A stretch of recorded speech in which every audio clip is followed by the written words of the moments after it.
On a humid afternoon in Atlanta's Hartsfield-Jackson International Airport, the terminal buzzed with the usual symphony of rolling suitcases, boarding calls, and the distant hum of jet engines.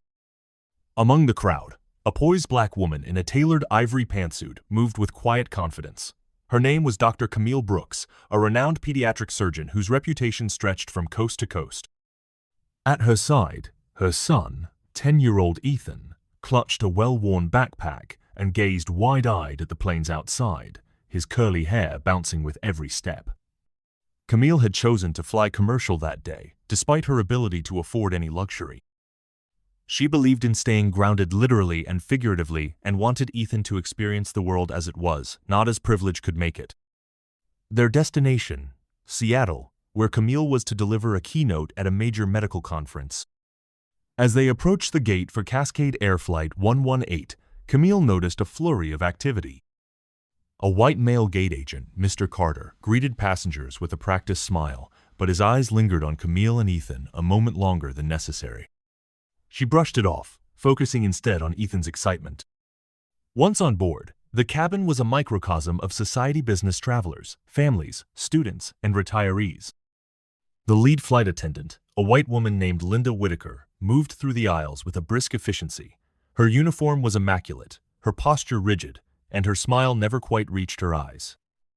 When Camille and Ethan reached their seats, Linda barely acknowledged them, her gaze flicking over them as if they were invisible. Ethan, ever the optimist, settled in and began peppering his mother with questions about the clouds and the mechanics of flight. Camille answered patiently, her mind already shifting to her upcoming speech. The plane took off smoothly, and soon the beverage service began. A young black male attendant, Marcus, approached with a warm grin. "What can I get for you two?" he asked.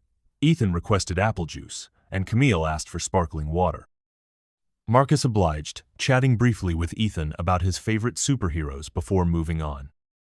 But when Linda's cart reached their row later, Ethan, having spilled his juice, shyly asked for some water. Linda's eyes narrowed. "We're out of water in this section. You'll have to wait," she said curtly, though Camille could see bottles on the cart. Camille, ever composed, asked politely if there was any way to get a drink for her son. Linda's lips tightened. "I said, you'll have to wait." The exchange drew the attention of nearby passengers. A white woman across the aisle, Mrs. Jensen, frowned and offered Ethan her own unopened water bottle. Camille thanked her, but the incident left a chill in the air. As the flight progressed, Linda's behavior grew more pointed. She skipped their row during snack service, ignored Ethan's polite requests, and even made a snide comment about entitled passengers within earshot. Camille kept her composure, but Ethan's shoulders slumped, his earlier excitement dimmed. Then, a twist. Turbulence struck, and the seatbelt sign flashed on. In the chaos, a passenger in the rear, a white teenage girl, began to panic, hyperventilating and clutching her chest. Camille sprang into action, identifying herself as a doctor. She calmed the girl, checked her vitals, and instructed Marcus to fetch the medical kit. Linda, meanwhile, hovered uselessly, her authority undermined by Camille's calm expertise. The girl stabilized, and her grateful mother, who happened to be a prominent travel blogger, thanked Camille profusely. Passengers murmured their appreciation, and Marcus discreetly told Camille, "You saved the day, Doc." But Linda's resentment only deepened.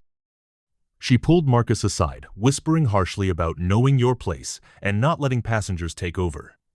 Marcus, torn between duty and decency, quietly reported the incident to the co-pilot, who made a note for the captain. As the flight neared Seattle, Linda made one last attempt to assert control. She announced over the intercom that certain passengers had disrupted service and that complaints would be filed. The cabin fell silent, tension crackling. But then, another twist. The captain himself emerged from the cockpit, a rare move mid-flight. He addressed the cabin, thanking Dr. Brooks for her swift action and professionalism. He also reminded the crew that every passenger deserves respect and care, regardless of who they are. Linda's face blanched. Passengers applauded, some even standing to shake Camille's hand. Mrs. Jensen, the travel blogger, filmed a short video praising Camille and Marcus, posting it to her massive online following before the plane even landed. Upon arrival, Camille was met at the gate by Cascade Air's regional manager, who had been alerted by the captain. In a private lounge, Camille recounted the events, emphasizing not just Linda's refusal of service, but her pattern of subtle hostility. The manager listened intently, promising a full investigation. Linda was summoned, her bravado gone. She stammered excuses, claiming she was just following protocol, but the evidence was overwhelming. The manager suspended her on the spot, pending review. The story didn't end there. Mrs. Jensen's video went viral, sparking a national conversation about bias in customer service. Cascade Air responded swiftly, launching new training programs and publicly recognizing Camille and Marcus for their integrity. Marcus was promoted, and Camille received a heartfelt letter from the airline's CEO, inviting her to consult on inclusivity initiatives. But the biggest twist came a week later, when it was revealed in a news article that Dr. Camille Brooks was not just a renowned surgeon, but also a silent partner in Cascade Air's parent company, a fact she had never used to her advantage. The revelation stunned the public and the airline staff alike. Linda, reading the news from her small apartment, realized too late the true stature of the woman she had mistreated. Camille, for her part, took no pleasure in Linda's downfall. She advocated for restorative justice, suggesting that Linda be given a chance to learn and grow rather than simply be cast aside.